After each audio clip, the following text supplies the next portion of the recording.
Política libro cuarto, capítulo cuarto. De la extensión que debe tener el Estado.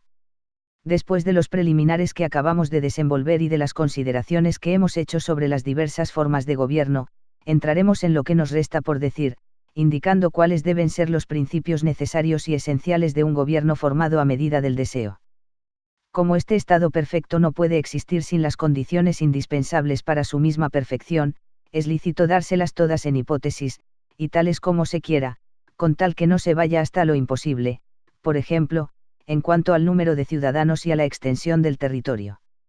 Si el obrero en general, el tejedor, el constructor de naves o cualquier otro artesano, debe antes de comenzar su trabajo tener la materia primera, de cuyas buenas circunstancias y preparación depende tanto el mérito de la ejecución, es preciso dar también al hombre de Estado y al legislador una materia especial, convenientemente preparada para sus trabajos.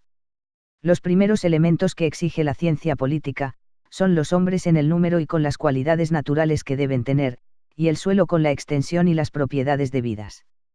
Se cree vulgarmente, que un Estado, para ser dichoso, debe ser vasto, y si este principio es verdadero, los que lo proclaman ignoran ciertamente en qué consiste la extensión o la pequeñez de un Estado, porque juzgan únicamente de ellas por el número de sus habitantes, y sin embargo es preciso mirar, no tanto al número, como al poder. Todo Estado tiene una tarea que llenar, y será el más grande el que mejor la desempeñe. Y así, yo puedo decir que Hipócrates, no como hombre, sino como médico, es mucho más grande que otro hombre de una estatura más elevada que la suya. Aun admitiendo que solo se debe mirar al número, sería preciso no confundir unos con otros los elementos que le forman. Bien que el Estado todo encierre necesariamente una multitud de esclavos, de domiciliados, de extranjeros, solo pueden tenerse en cuenta los miembros mismos de la ciudad, los que la componen esencialmente, y el gran número de estos es la señal cierta de la grandeza del Estado.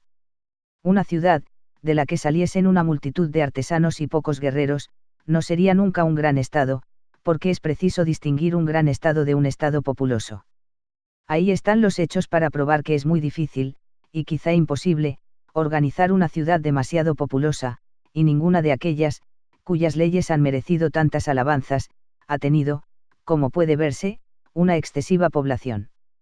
El razonamiento viene en apoyo de la observación. La ley es la determinación de cierto orden, las buenas leyes producen necesariamente el buen orden, pero el orden no es posible tratándose de una gran multitud.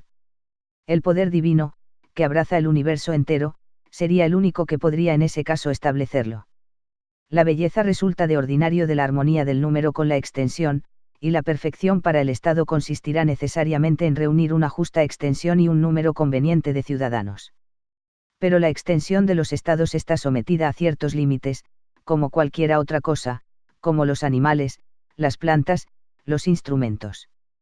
Cada cosa, para poseer todas las propiedades que le son propias, no debe ser ni desmesuradamente grande, ni desmesuradamente pequeña, porque en tal caso, o ha perdido completamente su naturaleza especial, o se ha pervertido. Una nave de 1 pulgada tendría tanto de nave como una de 2 estadios, si tiene ciertas dimensiones, será completamente inútil, ya sea por su extrema pequeñez, ya por su extrema magnitud.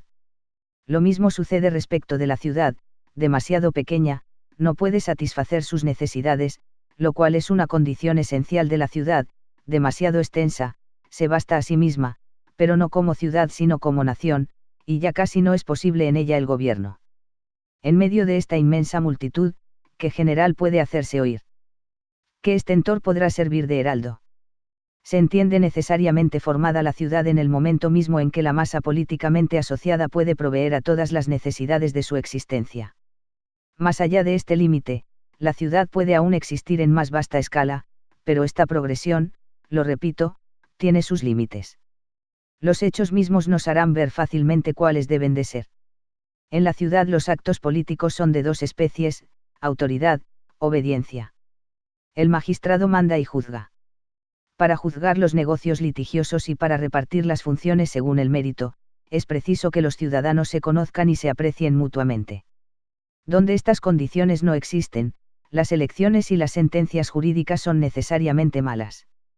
Bajo estos 2 conceptos, toda resolución tomada a la ligera es funesta, y evidentemente no puede menos de serlo, recayendo sobre una masa tan grande.